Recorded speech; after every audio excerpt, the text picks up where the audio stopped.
Hey guys, it's Legendary Luxray, and I'm gonna do a different kind of video today. On April 1st, 2015, Nintendo released a new Nintendo Direct for everybody to see, and it was awesome. Now, I want to be one of the first to analyze a few things from right at the beginning of the Smash portion, which was the first part of the Nintendo Direct. Let me tell you, there was a lot of stuff released in that portion of what happened. So, firstly, I want to analyze two characters' movesets, Mewtwo and a secret character that I'm not going to tell you yet, because if you haven't seen it, I want to show you the trailer for him. So let's start with Mewtwo. Both of his specials, Confusion, which is a reflector that doesn't actually reflect a hitbox.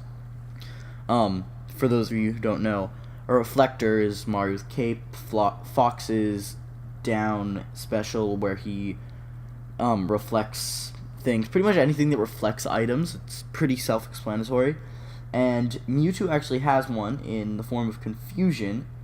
However, Confusion doesn't reflect a hitbox, which means that it cannot use the weapons or whatever is used against it to do damage. So if, say, Lucario fires an Aura Sphere and Mewtwo times a Confusion correctly, it'll reflect the Aura Sphere back, but the Aura Sphere will no longer do damage, unless, of course, a new reflector is added upon it, or some other element is added to it. So, that seems pretty much the same. It isn't shown off too much, but it also looks like it can slow down recovery, as we can see right here. I'm not entirely sure how that's going to work, but I think that might be similar to Melee. And the other special, Disable, it also does look pretty much the same. Disable stuns or sends aerial foes flying, and as you can see, Mewtwo's Disable does seem to be good at stunning, but it also seems to do a lot more stunning than it did in Melee, because I remember in Melee, Disable was terrible, but here you can see it does a good amount of stun. Just like, it looks like it has a lot of stun. So, that's interesting to note. And all of his smashes look pretty much the same, except, like, a little bit, revamped, made to look better. I'll tell you, his up smash looks awesome. Looks really cool.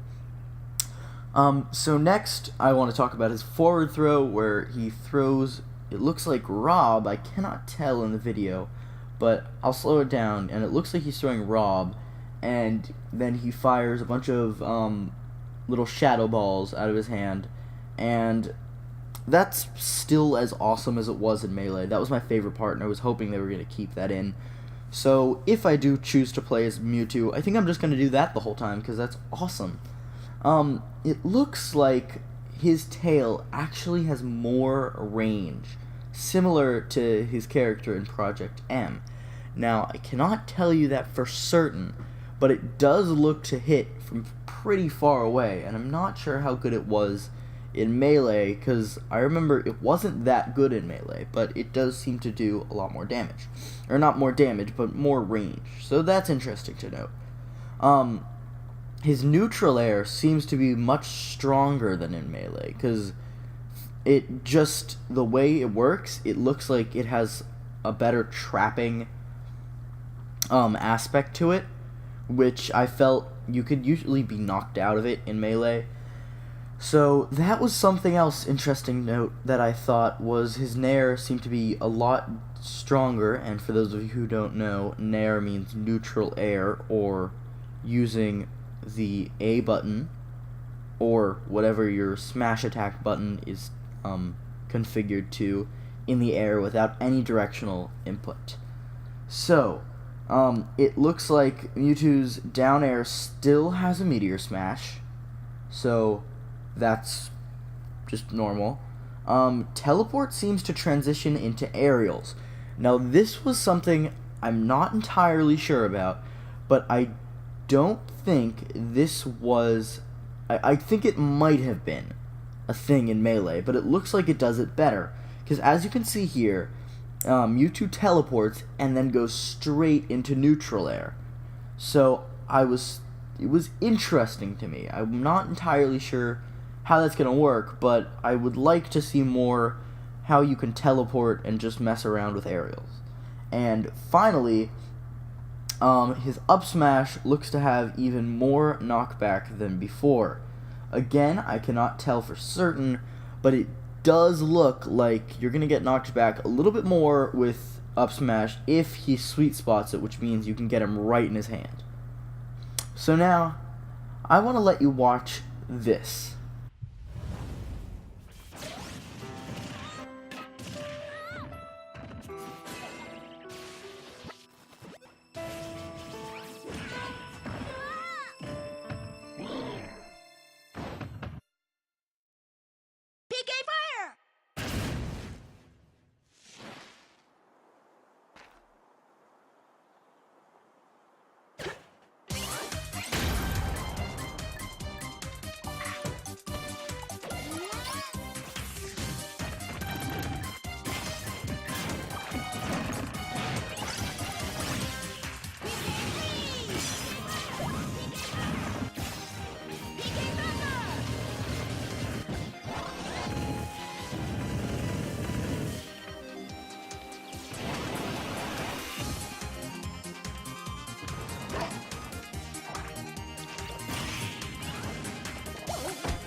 Yep, as you know, Lucas is confirmed for Smash 4. It's awesome, but I want to analyze this new trailer for Lucas and see how he's going to play compared to Brawl. So, firstly, right off the bat, we see that Lucas is down throw Barry's opponent. Now, at high damage, this plus his forward smash may be a reliable kill option, and I'm not sure if he could Barry in Brawl, but I don't recall him being able to, so we'll see in the coming months how that works. PK Thunder looks to be much stronger than Ness's. I remember Lucas's was always a little bit stronger, but now it looks to be a lot better, and that will be really, really, really good, especially when trying to mess with other characters off stage and to juggle.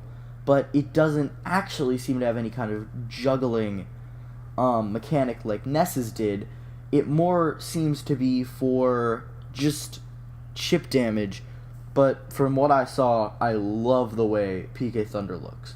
PK Fire is obviously different than Ness's, but it seems to counter into itself, because it doesn't have as much knockback, I don't think, as in Brawl, so I could see somebody PK Firing into itself, which would be interesting to see that as a mechanic. So, I don't know. It's possible. What looks to be his Nair seems to be doing trap damage similar to Mewtwo's trap damage. As you can see, he flips around, and it reminds me a lot of Villagers, who was a really, really, really good Nair. So, I'm not entirely sure yet, but that could seem to do a lot of damage and just be really awesome. So, Lucas's up smash is still awesome. That doesn't even need to be noted. The snake grab, it seems to come out on a fairly quick frame.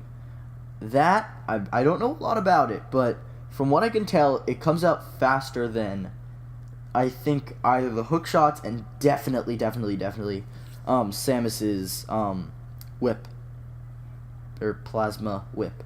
So that's important to note, because Samus's plasma whip seems to be one of my least favorite parts of Samus. So Snake, it seems to come out quicker, and that might be important to Lucas's play, especially in a game where grabbing is so important. It also seems like his Snake grab has long range when grabbing the ledge.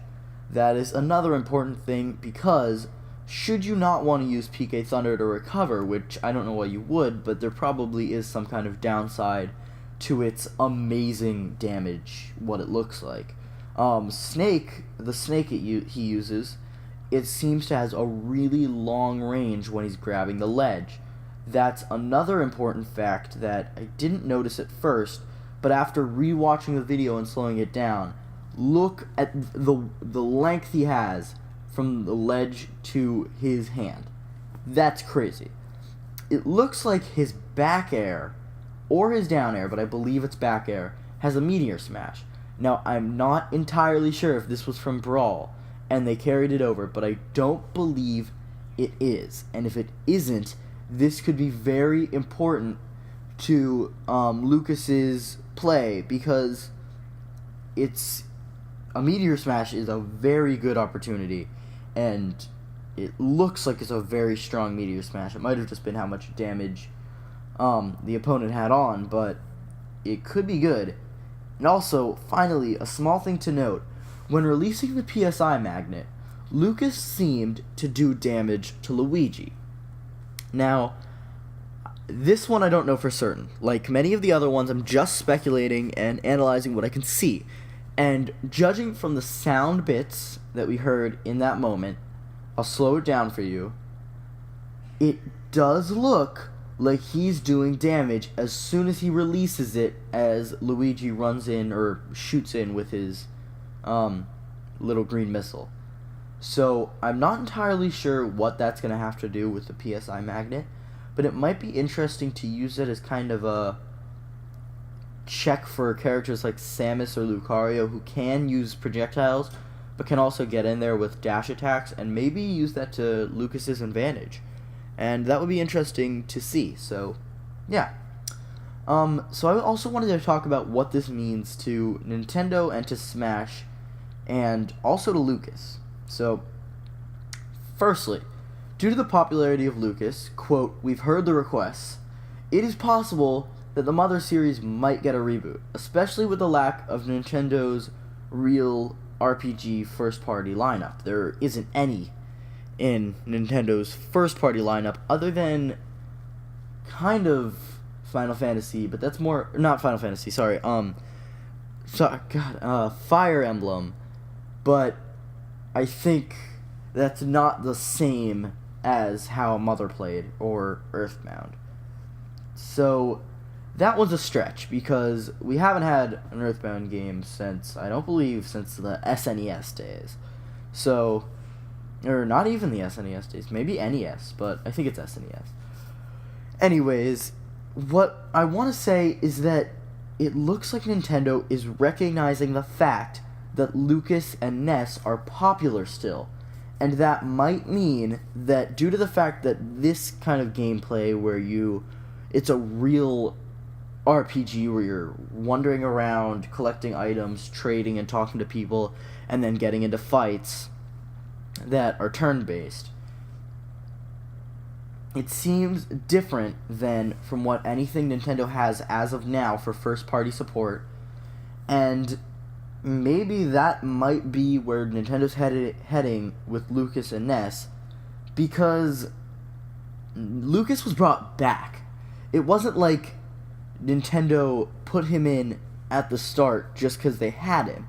They weren't going to put in Lucas, yet they heard the request and they put him in. So it is very possible that we could be getting a new Mother or Earthbound game. So that's something to note.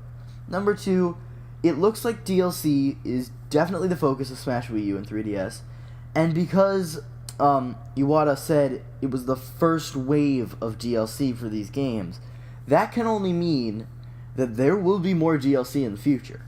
Like, there will be more characters and there will be more costumes, and I strongly believe that. Especially the way he was like, this is just one of the many things we have to offer with Lucas, and the new costumes that actually look pretty cool, like Mega Man and Proto Man. Those look cool, but I really more wanted to focus on the characters. So I definitely think we're going to be getting a lot more DLC for this game, and judging from some of the other stuff revealed in the Direct, it looks like Nintendo DLC is what the future of Nintendo is. Like, Nintendo has always done their own thing, But seeing how they want to do DLC that doesn't cost a lot and is sometimes free in the case of Pokemon Rumble World, it looks like this is the future of where Nintendo's going. And for those of you who believed, including me, that the Wii U was not gonna succeed in the new gaming generation, I guess we were wrong, because look at all of these things that have been done to the Wii U, like Smash Wii U. Xenoblade Chronicles came out on the Wii U. Bayonetta 2. Let's think of some others. Mario Kart 8. And I'm just listing these off the top of my head. There are so many good games that are coming out and will come out. Fire Emblem X Shin Megami Tensei. That's going to be awesome. There's going to be so many good games that I don't actually know how much we're going to see Nintendo failing at this point. Everybody thought that Nintendo was messing up and that they needed third-party support, but I think it was just too early. I think I didn't believe in Nintendo, and that it really hurt me because I wanted to see Nintendo succeed, and with the Wii U, I think they have. And finally, thanks to the ballot box, I think we can assume that a lot more characters will be included in the update, and from what he said, all of these characters might be fan-speculated characters that just have so much support behind them. Why do I say that? Other than the fact that it should be pretty obvious with the ballot box, I kind of want to go back to Lucas, where he said, "We have heard the requests." It seems like that is what they want to do. Obviously, fans for years have been talking about, oh, I want this for Smash 4, I want that for Smash 4, I want this for Smash Bros. Brawl. Everybody wanted certain characters, and while they can't put in every character, certainly they could go for requests. And with Lucas, how he, quote, came out of nowhere, I think that that's what Nintendo is doing with the Smash franchise. I think it wants to be a fan-pleasing franchise at this point because you can beat up other characters from different video games that isn't not good, like PlayStation All-Stars. It's awesome. Thanks to the ballot box, I believe that we will be seeing a lot more of fan-speculated characters, and I put in my own vote, and I would love to see how this makes the Smash franchise way more dynamic in the future. If you like this analysis and you want to see more stuff like this, tell me. If you didn't and you think I should just stick to top 10s and playthroughs, tell me. Thanks for watching. This is the Legendary Luxray, signing off.